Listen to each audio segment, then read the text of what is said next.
La famosa scogliera di Realmonte è privata, lo dimostrano i periti nominati dallo stesso tribunale.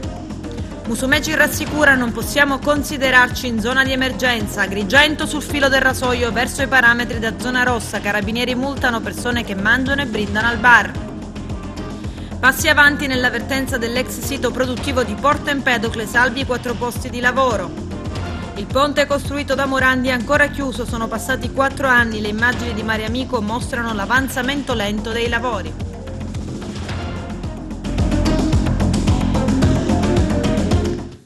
Bentrovati gentili telespettatori al nostro appuntamento con l'informazione. In apertura parliamo dell'inchiesta sulla Scala dei Turchi contesa. Gli esperti nominati dal giudice nell'ambito degli accertamenti che hanno portato al sequestro della scogliera sono arrivati alla conclusione, illustrata nel corso dell'incidente probatorio, che una delle 3 particelle è privata per atti notaili. Le altre 2 non sono state mai acquisite dal demanio. C'è il servizio.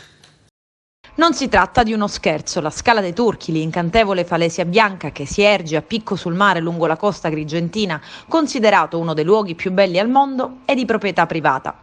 La perizia collegiale, eseguita per conto del GIP di Agrigento, Luisa Turco, dall'ingegnere Gabriele Freni, docente dell'Università di Enna Core, dal geologo Pasquale Massimiliano Mastrosimone, arriva alla conclusione che la Scala dei Turchi, da anni contesa dal comune di Realmonte e da un privato, non è di proprietà pubblica.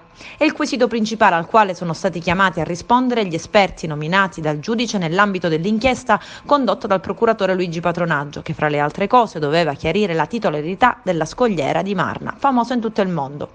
Conclusi i sopralluoghi e l'esame della documentazione, i periti hanno riferito in aula gli esiti della loro relazione, composta da 57 pagine, nel corso dell'incidente probatorio, rispondendo al GIP, al PM Gloria Andreoli e agli avvocati Giuseppe Scozzari e Salvatore Palillo, difensori dell'unico indagato.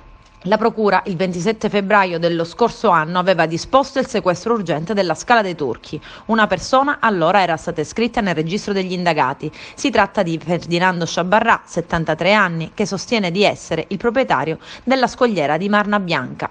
La Procura gli contesta i reati di occupazione di demanio pubblico, invasione di area demaniale, omesso collocamento di cartelli di pericolo, violazione del codice dei beni culturali e danneggiamento al patrimonio archeologico. Gli accertamenti hanno fatto luce su tali aspetti. Per quanto riguarda la proprietà, il ragionamento in sintesi è che per una delle 3 particelle la riconducibilità a Sciabarrà, ex dipendente della Camera Commercio di Agrigento, sia provata da atti pubblici.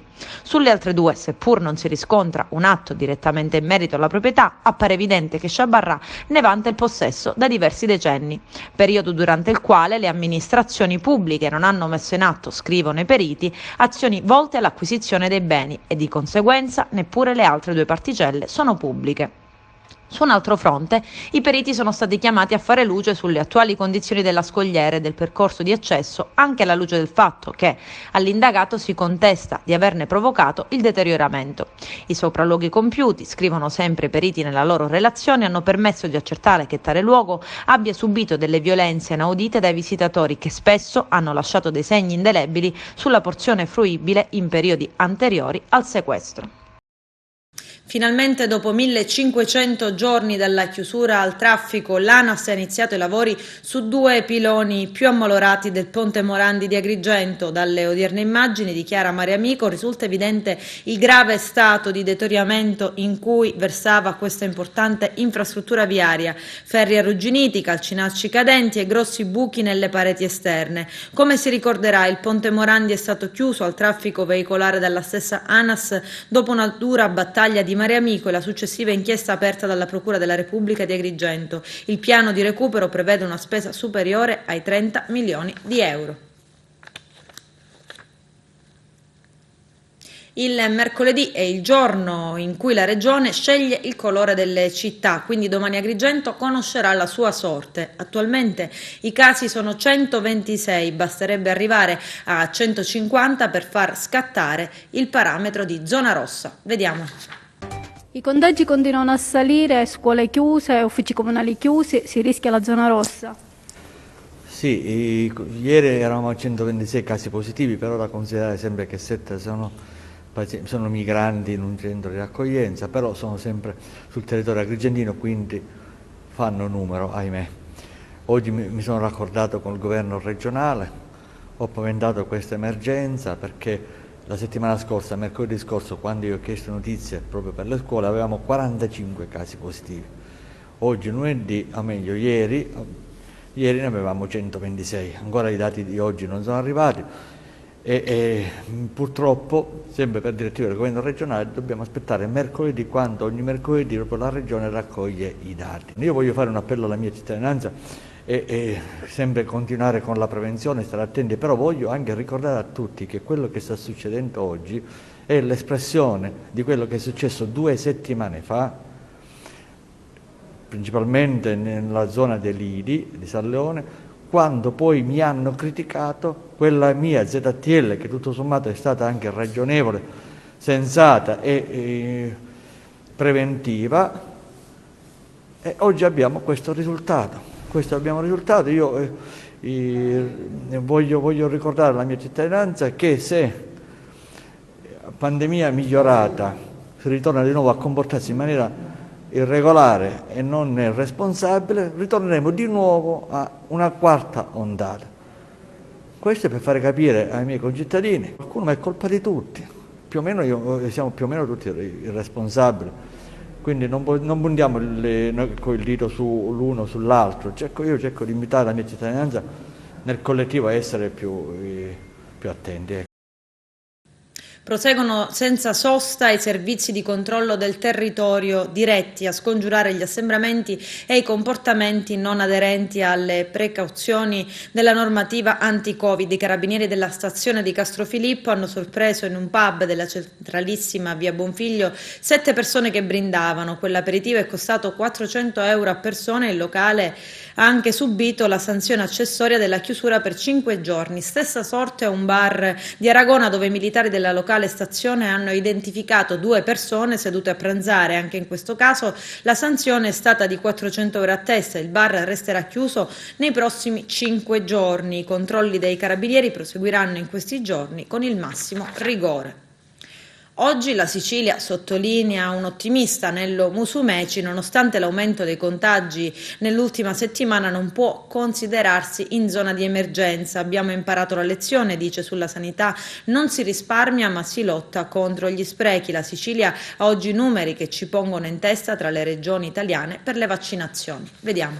Abbiamo detto con molta franchezza che noi ci affidiamo alle scelte della scienza, alle valutazioni che sapranno fare gli scienziati per fugare ogni dubbio, per evitare che possa crescere il partito della diffidenza. Al vaccino non c'è alternativa, e noi dobbiamo necessariamente accostarci al vaccino, che deve essere sicuro, deve essere nella giusta quantità, somministrato da persone competenti, in modo che entro l'estate possiamo dire c'era una volta il Covid-19.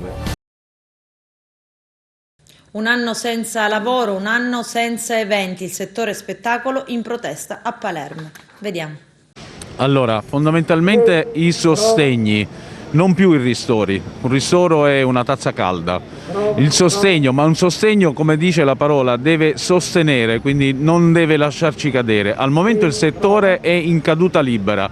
Noi rappresentiamo le aziende dello spettacolo, ossia tutto quel comparto che tramite attrezzature, allestimenti, strutture forma il cosiddetto hardware dello spettacolo. Quindi queste aziende, proprio queste aziende ad alta tecnologia, quindi sono soggette a obsolescenza proprio per la velocità comunque che ha il settore tecnologico di rigenerarsi.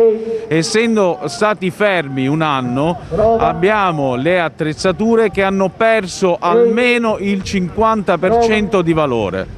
Se non ci sono degli aiuti indirizzati al nostro settore, perché è un vero e proprio settore, questo settore non potrà più risorgere, con conseguenze sulla sicurezza degli spettacoli, perché non essendoci più delle aziende specializzate, non essendoci dei tecnici specializzati, nel momento in cui ci sarà la ripresa del settore spettacolo, purtroppo ci si dovrà affidare a dilettanti con diciamo, aggravio della sicurezza dello spettacolo.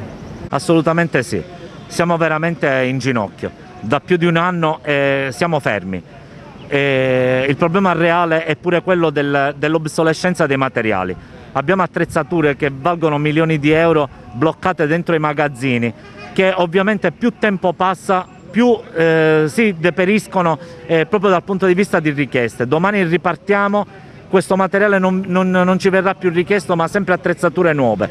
Quindi abbiamo delle perdite che giorno dopo giorno si sommano. C'è preoccupazione, ansia, paura, soprattutto perché il periodo al momento per voi è davvero particolare. Assolutamente sì, ci sono delle aziende che ormai sono arrivate. C'è stato anche un nostro collega del nord che purtroppo si è tolto la vita. È veramente una cosa angosciante. Avere un lavoro che a noi piace farlo, perché questo lavoro, se non hai amore, non riesci a farlo e non si può arrivare a tanto. Essere abbandonati non è una bella cosa, cioè si deve focalizzare chi siamo, perché lo Stato, la Regione non sa che dietro lo spettacolo ci sono delle aziende. Oggi siamo qua a Palermo a fare una manifestazione di protesta in maniera molto pacifica, perché noi siamo stati fermi da un anno e continuiamo ad esserlo. Noi siamo quelli che si sono fermati per prima, siamo l'indotto dello spettacolo, la gente che compra gli impianti, che poi le noleggia, e noi siamo fermi, la Regione non ci ha aiutato, lo Stato non ci ha aiutato.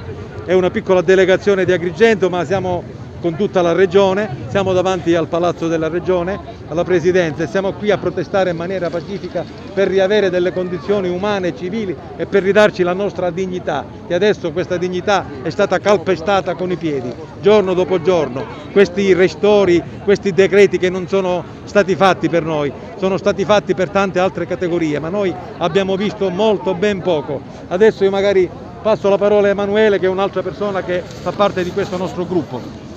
13 mesi che non succede più nulla, ci hanno riaperto per un po', abbiamo dimostrato che gli eventi si possono realizzare, noi abbiamo dimostrato che al Palazzo dei Congressi di Agrigento si è potuto fare un congresso nazionale, si sono aperti degli spazi all'aperto mantenendo tutte quelle che erano le norme di sicurezza. Noi chiediamo di ritornare a lavorare, vogliamo che ci sia un occhio particolare per tutta questa gente che da 13 mesi è ferma e che ha delle aziende, dei dipendenti, delle persone che vivono di questo lavoro e non viviamo d'altro. Cristian Vassallo. Sempre da Agrigento. Niente, ci hanno raccontato per un anno, uno può avere le spalle larghe quanto vuole, dire vabbè, teniamo duro per un anno.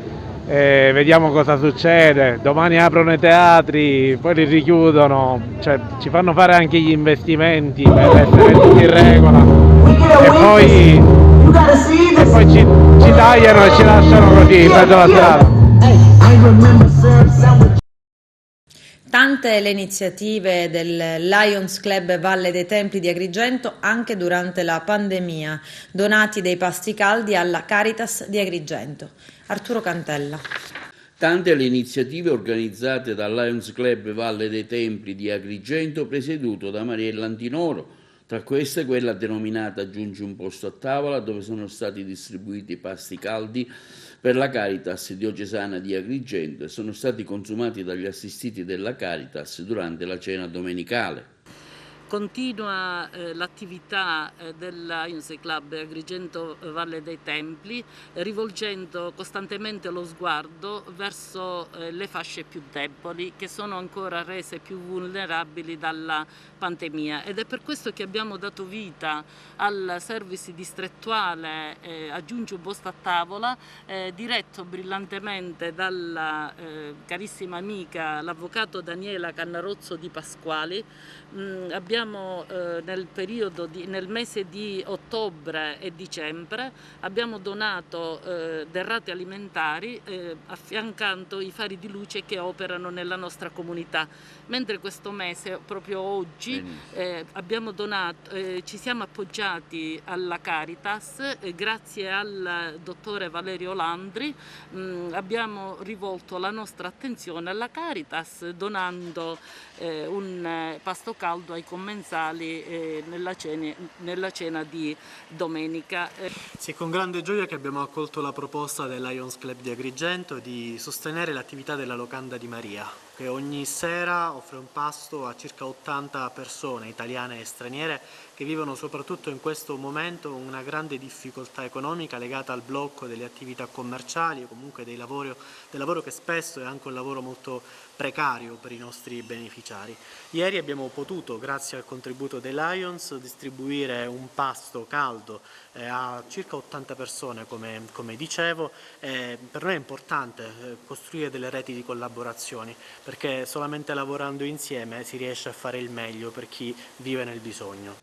Tanti gli altri settori interessati, nonostante le limitazioni dovute al Covid-19. In questo periodo il nostro sguardo si è rivolto pure, attenzionato altre associazioni come il Centro Aiuto Vita. Abbiamo rivolto la nostra attenzione al Centro Trapianti, che in questo particolare momento, con il calo delle donazioni degli organi, ci ha chiesto aiuto per poter rendere i comuni della provincia virtuosi per la scelta in comune.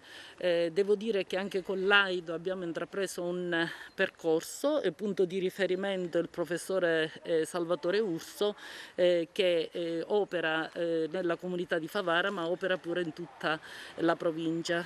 Al centro del nostro Monto Lions teniamo costantemente vicini i giovani, e mentre in momenti normali entravamo nelle scuole per dialogare con loro, per trattare tanti temi, in questo momento di pandemia non ci siamo fermati, riusciamo a raggiungerli in una stanza virtuale come la settimana scorsa con il service Interconnettiamoci ma con la testa, dove si è discusso di opportunità e rischi che corrono i ragazzi durante la navigazione nel web.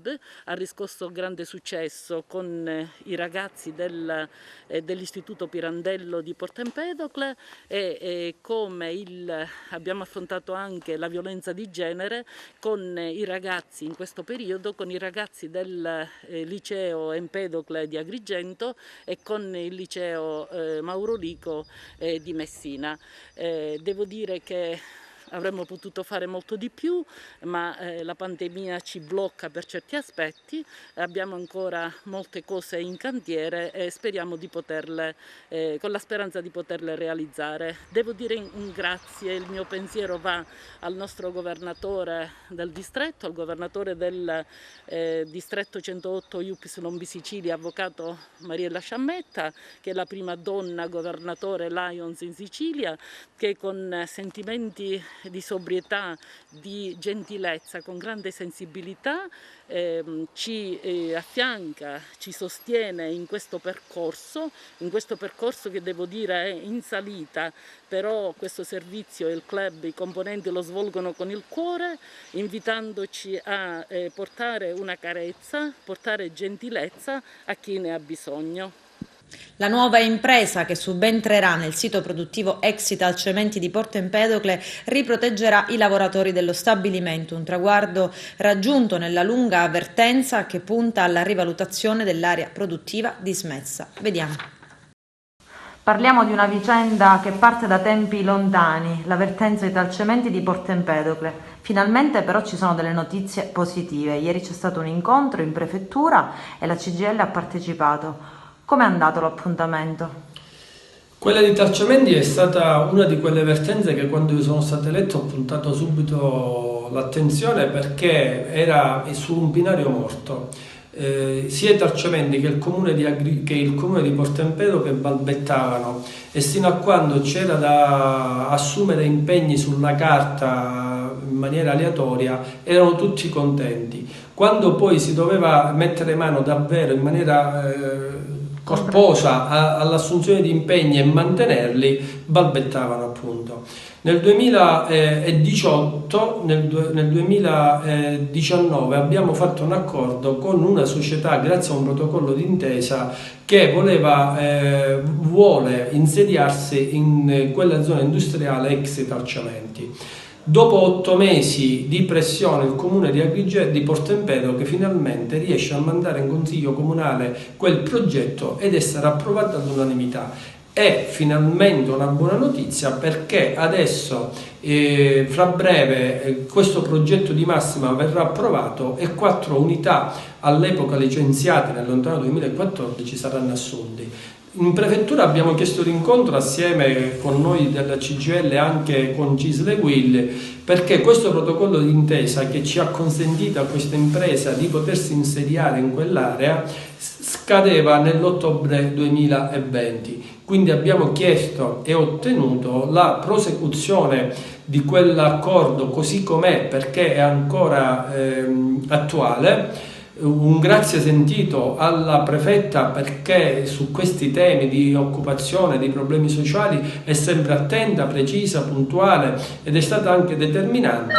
Diciamo che i Tarcementi non si è tirata indietro rispetto all'assunzione di responsabilità di concedere queste aree alle aziende che si impegnano previo l'insediamento ad assumere questo personale.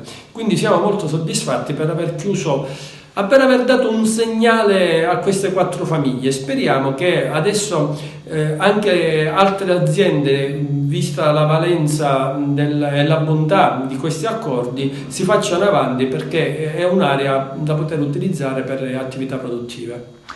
Quanti lavoratori in totale fanno parte, dell'ex Italcementi? Oltre ai 4 che potremmo titolare avranno di nuovo lavoro, quanti ne restano però fuori? Ne resterebbero una decina rispetto alla prima tranche del licenziamento del 2014, ma come sappiamo c'è anche un'altra dozzina dell'ultima crisi di Italcementi, che comunque ancora è stata annunciata, ma loro non sono stati licenziati, godranno anche di ammortizzatori sociali importanti per i prossimi 3-4 anni, quindi diciamo che abbiamo il tempo anche per lavorare, per trovare una soluzione a questo personale. La società che si dovrebbe insediare, che dovrebbe lavorare nell'ex area Italcementi, di cosa si occupa? Qual è? Allora, questa società utilizzerà queste cave per il recupero di inerti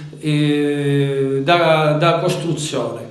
Quindi fa un duplice lavoro positivo, perché dà la possibilità a chi costruisce, a chi ristruttura la propria casa, di avere un punto di riferimento dove andare a smaltire questi rifiuti e di conseguenza creare anche occupazione.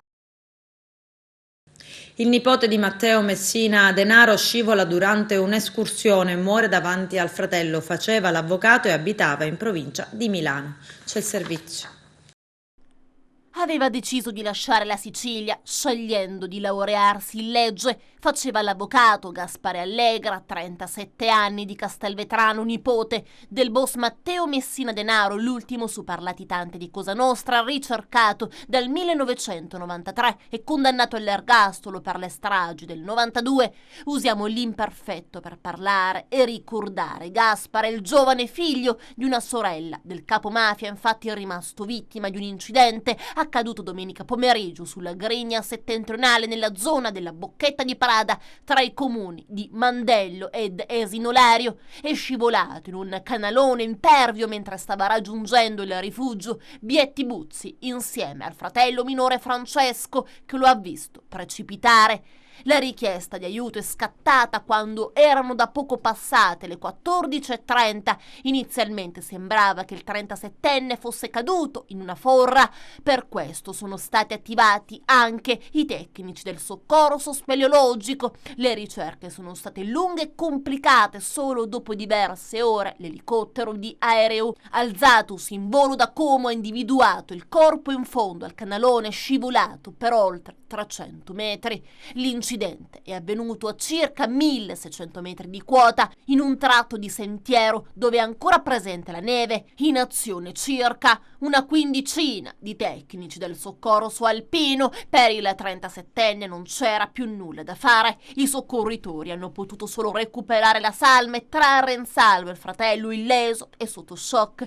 I due avevano intrapreso l'escursione, peraltro in una domenica di zona rossa, in cui è vietato uscire dal proprio comune senza munirsi di un'adeguata attrezzatura. In particolare non avevano i ramponi da ghiaccio. L'uomo, che indossava semplici scarpe da montagna, stava cercando di tornare indietro, probabilmente dopo essersi reso conto che era impossibile proseguire. Un piede in fallo ed il volo di circa 350 metri. Il fratello era arrivato in Lombardia solo da un paio di settimane per trovare un'occupazione. Francesco di Porto, in un luogo meraviglioso, gli aveva detto Gaspare, che da giorni organizzava l'escursione. L'ho visto sparire in un buco. Le uniche parole ripetute ai sanitari per tentare di spiegare come fosse scomparso sotto i suoi occhi.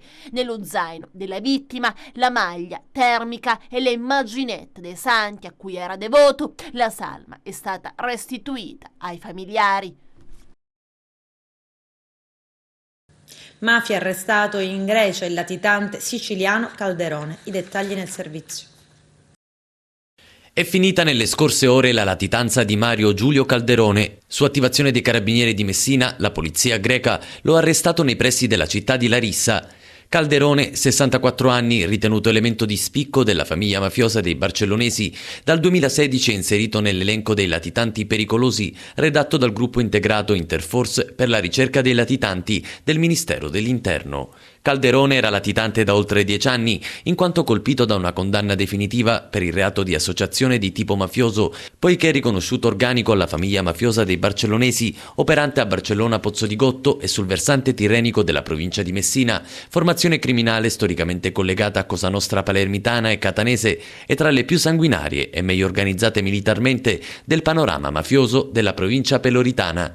Le indagini per la ricerca del latitante sono state sviluppate dal nucleo investigativo del Comando Provinciale di Messina, su delega della Procura Distrettuale Antimafia di Messina, grazie a un contributo di intelligence fornito dall'agenzia interna, che ha consentito di localizzare Calderone in un'abitazione sita nella località greca di Pyrgos, ove la compagna del latitante dimorava da tempo sotto falso nome.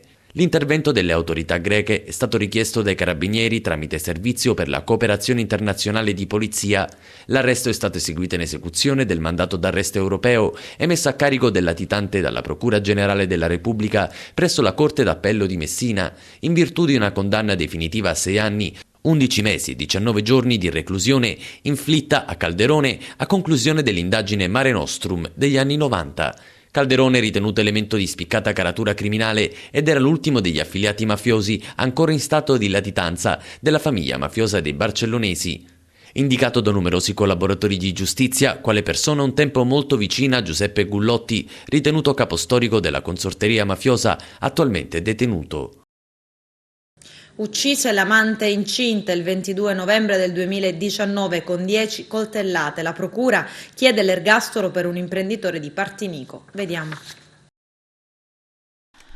Avrebbe pianto, sostenendo di essere pentito e di aver rovinato la vita a 2 famiglie. Ha sempre negato di aver premeditato l'omicidio, dicendo di non sapere cosa gli sia passato per la testa. Ma per il sostituto procuratore Chiara Capoluongo, Antonino Borgia, l'imprenditore di Partinico che il 22 novembre del 2019 massacrò con 10 coltellate Anna Maria, la cranioara di Piazza, non merita alcuna attenuante. Il pubblico ministero ha infatti chiesto per lui la condanna all'ergastolo alla Corte d'Assise presieduta da Sergio Gulotta. Un delitto atroce, quello della ragazza di 30 anni di origine rumena, ma residente da anni a Giardinello, fu uccisa in diverse fasi, inseguita per strada e poi scannata. Era incinta di 4 mesi, come ha rivelato l'autopsia, ed è per questo che la procura, oltre all'omicidio volontario, premeditato e aggravato dai futili motivi, e all'occultamento di cadavere che fu ritrovato in un terreno lungo la statale 113, contesta anche il procurato aborto. La famiglia della giovane è parte civile nel processo con l'assistenza dell'avvocato Angelo Cappolino. Nella sua requisitoria il PM ha insistito proprio sulla premeditazione, respingendo la ricostruzione dell'imputato. Borgia, sposato e padre di 3 figli, titolare di un'azienda di progettazione e realizzazione di piscine, infatti sostenuto che quella mattina aveva un appuntamento con un cliente alle 7:30. Lo scopo sarebbe stato quello di farsi consegnare dei soldi da dare poi alla vittima, perché abortisse. Il cliente però, sentito durante il dibattimento, ha negato categoricamente quell'appuntamento con l'imputato. Borgia, dopo l'omicidio della ragazza con la quale aveva avuto una relazione, aveva ripreso la sua normale vita ed era persino andato al commissariato di Partinico. Il PM ha spiegato che la pratica da sbrigare negli uffici di polizia era legata al suo passaporto. L'imputato, secondo l'accusa, avrebbe infatti avuto intenzione di rifugiarsi negli Stati Uniti. La procura inoltre messo in evidenza che da alcune intercettazioni emergerebbe che l'intenzione di Borgia sarebbe stata quella di bruciare il cadavere di Anna Maria, in particolare utilizzando dell'acido cloridrico, gesto che non sarebbe riuscito a compiere per l'intervento dei carabinieri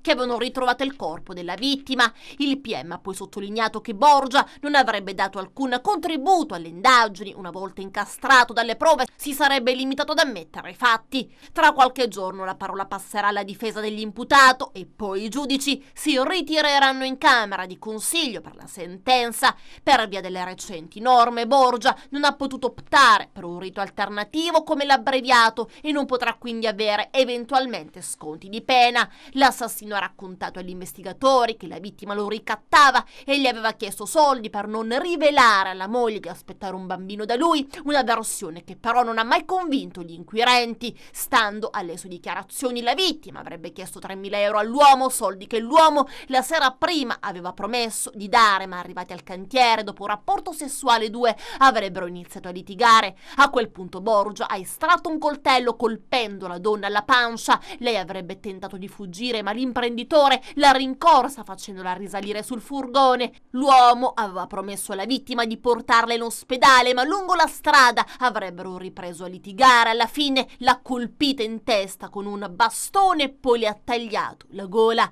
Le aggressioni del novembre 2019 sarebbero state segnalate ai carabinieri della compagnia di Partinico da 2 testimoni che hanno chiamato in caserma. Nel corso delle indagini militari sono riusciti a ritrovare prima il corpo legato e nascosto in campagna con un telo e sotto le frasche, e poi il furgone dell'imprenditore che aveva avuto il tempo di fare colazione in un bar e ripulire il mezzo e iniziare gli incontri di lavoro. Adesso c'è la pubblicità, tra poco vi aspetto. In vendita alla Lilt i biglietti della lotteria per acquistare un ecografo. Ci racconta tutto il nostro direttore Arturo Cantella. Nella nostra città, in via Empedocles e in vari centri della provincia, opera da diversi anni la Lega Italiana per la lotta ai tumori, Lilt, che offre un servizio di prevenzione delle varie neoplasie. L'amore verso noi stessi, verso i nostri familiari, verso la società devono indurci a fare prevenzione per salvaguardare la vita. Diversi gli ambiti in cui la Lilt opera, con qualificati medici specialisti del settore, come la dermatologia, la diagnostica ecografica, endocrinologia, fisioterapia, pneumologia, urologia, otorinolaringoiatra, senologia. Allora, oltre che io, c'è anche la dottoressa Di Caro che si occupa della senologia per la prevenzione del tumore della mammella nel territorio agrigentino della Lilt. Noi abbiamo diverse delegazioni da Sciacca, Menfi, Agrigento, Calamonaci, ci sono diverse strutture Lilt nel nostro territorio. Io mi occupo di senologia. La senologia importante è il tumore della mammella. Il tumore della mammella è il principale tumore femminile, quello che si verifica più frequentemente. Quindi noi consigliamo a tutte le donne di eseguire i controlli di prevenzione oncologica, che consistono in sia visita senologica che ecografia mammaria. Poi dai 40 anni in poi iniziamo anche a fare la mammografia, che può essere fatta ogni anno o al massimo ogni 2 anni. Ecco, quanto è importante, diciamo, fare questi controlli, dottore? È importantissimo, in quanto fare una diagnosi precoce significa migliorare la guaribilità, aumentare quindi la guaribilità. Consideriamo che se scopriamo il tumore nella fase iniziale, la probabilità di guarire può superare il 90-95% dei casi. C'è un abbassamento dell'età a cui colpisce il tumore? Sì, leggermente, diciamo che c'è un incremento anche nelle fasce più giovanili, diciamo. Il tumore della mammella è un fattore multifattoriale, quindi oltre all'età, che va aumentando il rischio con l'età, ci sono fattori endocrini, fattori ormonali, genetici, anche l'alimentazione, quindi dobbiamo stare attenti al sovrappeso, alla dieta, che è importantissimo. Già se noi facessimo la dieta nelle giuste proporzioni, diciamo che ci sarebbero già il 35% di tumori in meno. Solitamente prima veniva alle persone più adulte, ora diciamo l'età si è notevolmente abbassata, però ecco, quali i primi sintomi per cui una persona già deve crearsi un minimo di allarme? Allora, innanzitutto noi consigliamo a tutte le donne, anche nelle giovanissime, per iniziare ad imparare a fare l'autopalpazione, che è la cosa importante, perché il sentire un nodulo, un indurimento della mammella, quello potrebbe essere uno dei sintomi che la donna potrebbe apprezzare.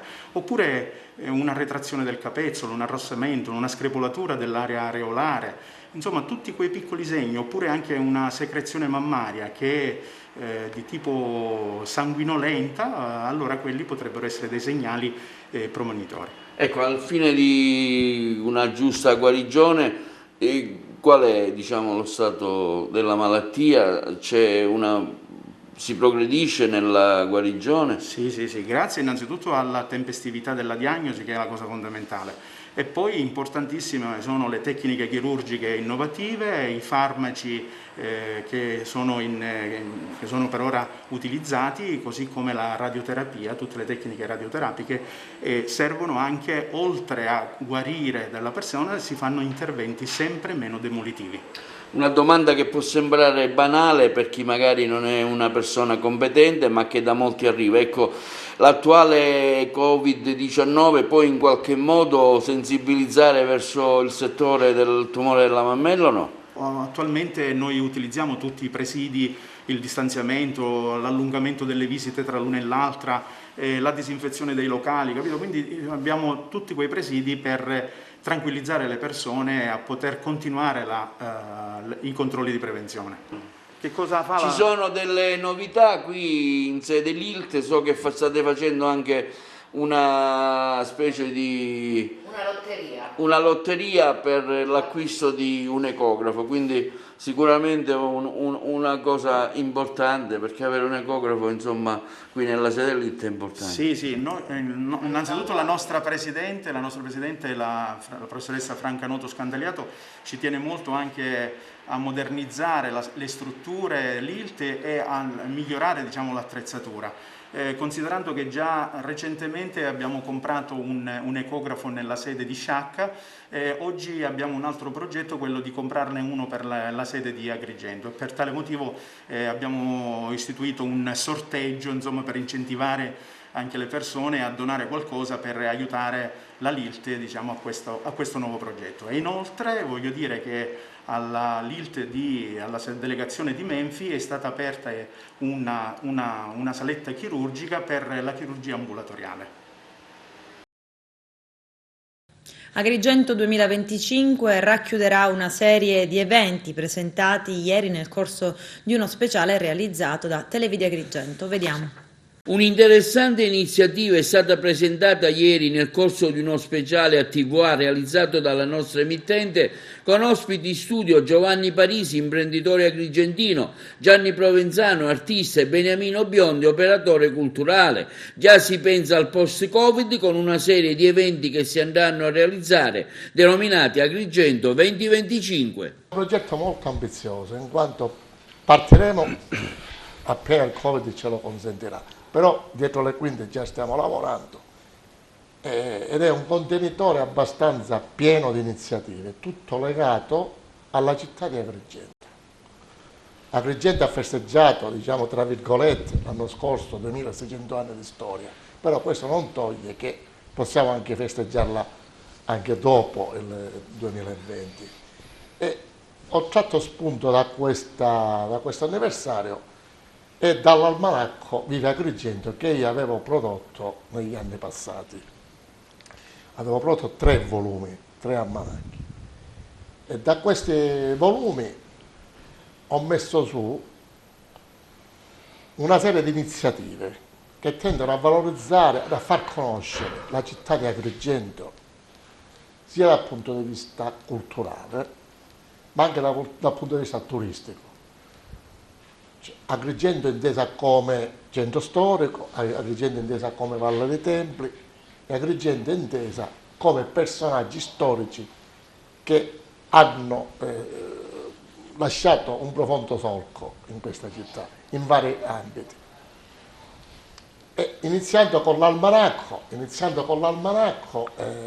che conterrà tutte queste notizie, un almanacco di 440 pagine, con all'interno tutti i giorni della settimana, e per ogni giorno della settimana ci sarà una scheda che parlerà o del centro storico o della valle o dei personaggi e di tante altre cose.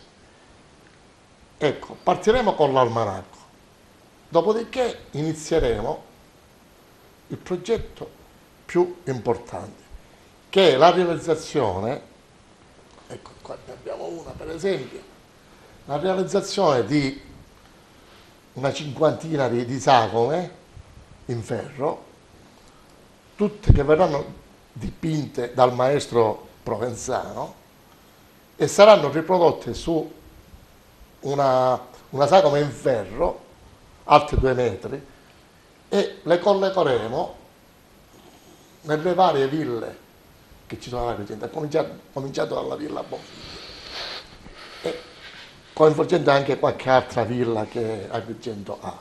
Insomma, in vari posti della città. Perfetto. Fermo restando, diciamo, certo, le autorizzazioni comunali e dell'amministrazione.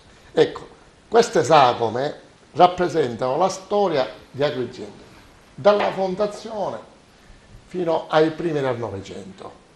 Noi abbiamo avuto diversi personaggi importanti, dai fondatori, Pistillo e Aristide, a Foderà, per esempio, Pirandello, e passando anche per qualche... Nomi noti, insomma, nomi noti di Agrigento. E nomi meno noti, ma altrettanto importanti. Io ho scoperto, per esempio, che Agrigento ha 3 medaglie d'oro al valor militare, cioè persone che magari ormai sono sparite dalla memoria degli agrigentini. Prendiamo per esempio Ardicastro, che è stato il mecenate che ha messo sulla Valle dei Templi per come la vediamo oggi noi. Parliamo di Piero Marconi, di Foderà, di Gallo, l'onorevole Gallo, che è stato presidente della Camera e anche ministro più di una volta. Cioè, ecco, tutta una serie di nomi che vogliamo lasciarli, mettendoli in queste ville, a futura memoria per gli agrigentini e anche per farli conoscere ai ragazzi, specialmente ai ragazzi, e perché no, creare questa mostra, diciamo, permanente che diventa una sorta di itinerario turistico. Ecco. Ieri 22 marzo, giornata mondiale dell'acqua, l'iniziativa dell'Istituto Montalcini di Agrigento. Gli alunni dell'Istituto Rita Levi Montalcini, diretto dal dirigente scolastico Luigi Costanza, hanno voluto ieri dialogare sull'evento relativo alla Giornata Mondiale dell'Acqua, realizzando tanti contributi fotografici, filmati, disegni che gli studenti hanno realizzato, oltre che a discuterne in classe sulle problematiche legate al prezioso liquido.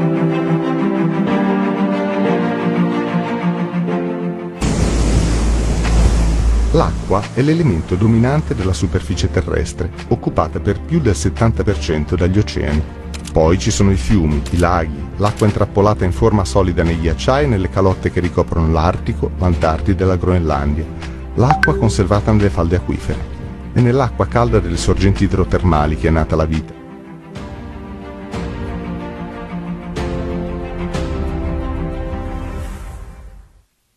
Io sono Aurora. Io sono Calogero. Ciao, io sono Alessia. Io sono Aurora. Io sono Sofia. Io sono Flavio. Io sono Damiano. Io sono Elisa. Oggi è il 22 marzo e si celebra la Giornata Mondiale dell'Acqua e ci siamo riuniti per trattare il problema dell'acqua nel mondo, che fa parte del Goal 6 dell'Agenda 2030 delle Nazioni Unite. Nel nostro pianeta c'è così tanta acqua da soddisfare le esigenze di tutti. Ma purtroppo ogni anno muoiono 1000 bambini a causa di malattie diarroiche per mancanza di acqua potabile e servizi igienici. Ciò perché in alcuni paesi ci sono strutture inefficienti. Ma quali sono gli obiettivi del Goal 6? Nel mondo tutte le persone hanno il diritto di avere accesso all'acqua potabile, che sia sicura per tutti e che abbia servizi igienici sanitari adeguati. Nel nostro pianeta ci sono molti paesi, come il Bangladesh, in cui i servizi igienico-sanitari sono drammatici. Addirittura ci sono persone che defecano alle strade con tutte le conseguenze.